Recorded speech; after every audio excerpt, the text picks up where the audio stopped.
Hey there guys, in this video I'm going to be showing you a way to get a turn 1 OTK on the Clash boss using an evocation team. Honestly, it's basically just going to be Tyvis carrying the party, but the rest of the team is going to be doing a few things. So this is the team we're going to be using. I'll show you what we're doing, as we get set up. But overall, it's basically a party of units supporting Tyvis to OTK the boss. And the reason we're using it this way is the boss during the ambush has preemptive mitigation, spirit buff, etc., etc.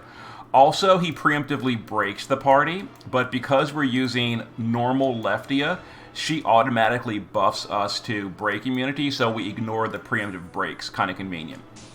So, in order to deal with the boss's buffs, we're going to use the shifted form of Rick. He's going to do Leading Legend.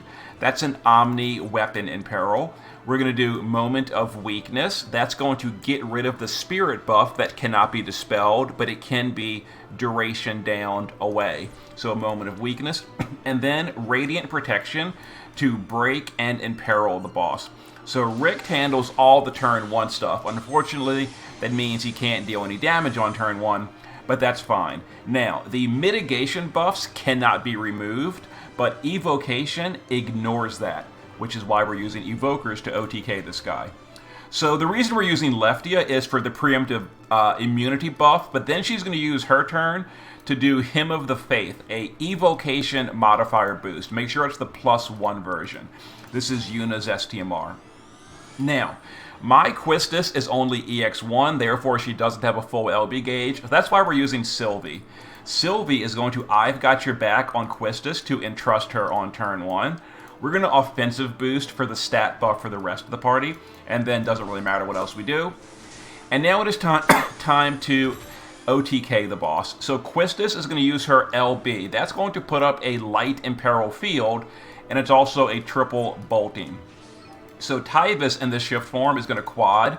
We're going to start with the 150 Amplify. Then we're going to double Medine Severed and finalize with Lys Skern. That's what's going to basically OTK the boss, is this move right here. Then Leftia is going to triple. Or quad. We're going to do Elemental Burst Light for the 150 amp, and then we're going to triple Carbuncle Blast. Now, this is not going to perfect chain. We're going to send Quistis first, along with the rest of the party. That's going to put up the field, and no one's going to chain with her early hits, but that's totally okay. Then Tyvis and Leftia are going to chain together, and make sure Tyvis is ahead of Leftia in the party order. Very important for the way the game works for these self-capping skills. Okay, so we're going to go ahead and chain this up, and that'll be a turn 1 OTK on the boss. I think the boss has 2.8 billion HP, and we'll see how much we did, but we did a lot, and it's mostly Tyvis doing all the work here. So we did 3.9 basically, so we overkilled by 1 billion. So if your gear's not quite as good as mine, that's totally fine. But again, it's really just all about Tyvis, and I'll tell you some unit swaps in a second, but as you see, Tyvis literally by himself OTK'd the boss. And then Quistis and Lefty are just support units. Their damage was literally not important. So let's get in here and I'll show you the gear we used. And I'll tell you some swaps you can do. Okay, so as far as Richt is getting rid of the boss's buffs. Only him or Kaito can do that. And you kind of need to do that on turn 1 because the spirit buff is undispellable. So Richt gets rid of that. He also puts up the break and the light in peril and a weapon in peril.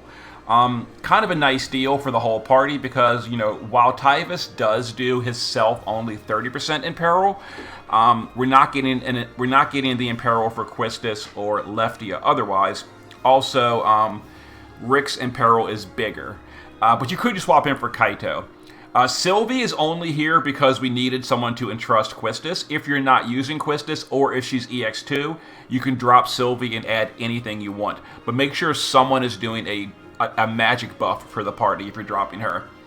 Leftia is just someone to cast the +1 Eunice necklace, and the reason we chose her is for the preemptive break at the beginning. You could also just gear the party and break immunity, for example, Vermilion Flag or something, and you could drop Leftia. But someone's got to cast that Yuna's Necklace because that's a huge modifier buff for evocation stuff. That is not skippable, but that can go on literally any unit you want. Quistis is for the field and a little bit of damage. If you don't have Quistis, just bring someone else for an Imperil field. Either Avon, Tsukiko, even Nyx would kind of work, but honestly, at that point, just don't bring a field. But yeah, one of those would work. Everyone should have Tsukiko. But there you go. There's the build we're using. Only EX1 should be a lot better at EX2, but you know, only one I have. Tyvis is getting all the best gear. He's the leader as well. Make sure he's your leader for the leader skill. Max evocation damage in the shift form. A little bit of chain speed, etc. So definitely wearing the best gear.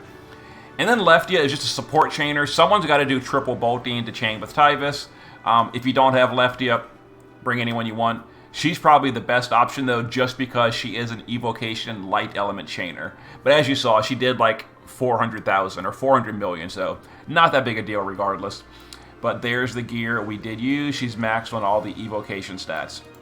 Okay, there's a turn 1 OTK. So there it is. Hope it helps.